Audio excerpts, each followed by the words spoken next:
Happy birthday Neil. Thank you. What is this people? అందరూ gift తీసుకొస్తే నువ్వేంటిది పిచ్చి మొక్క తెచ్చావు? ఇదేం పిచ్చి మొక్క కాదు, ఇది కూడా గిఫ్ట్. Take this Neel. ఇది గిఫ్టా? ఏం చేసుకోవాలి దీన్ని?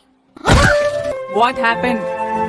Ma'am, today is Neil's birthday. తనకి బర్త్డే గిఫ్ట్ గా ప్లాంట్ ఇస్తుంటే ఆరవ్ చూడండి ఎలా పలు కొట్టేశాడు. Ma'am, see all this gifts. We are present in 3D video games. But people చూడండి మ్యామ్, వాడు ఏం ప్రెజెంట్ చేస్తున్నాడో. Just plan ma'am. Sierra, birthday అంటే ఏంటి? మెమోరీస్ కదా, మరి నీ నెక్స్ట్ బర్త్డేకి మెమరీస్ ఉండాలా? Yes ma'am. ఇవన్నీ నీ నెక్స్ట్ బర్త్డేకి ఉంటాయా?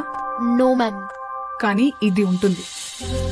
థింగ్స్ అనేవి కొన్ని రోజులు మాత్రమే ఉంటాయి, బట్ ఈ ప్లాంట్ నీతో పాటు పెరుగుతుంది, మనతో పాటే ఉంటుంది, మన తర్వాత కూడా ఉంటుంది. సో ఇది నీకు మెమరీ, తర్వాత నీ మెమరీ. సో ఇప్పుడు చెప్పు, ఇది ప్రిషియసా, అది ప్రిషియసా? ఇదే ప్రీషియస్ మ్యామ్.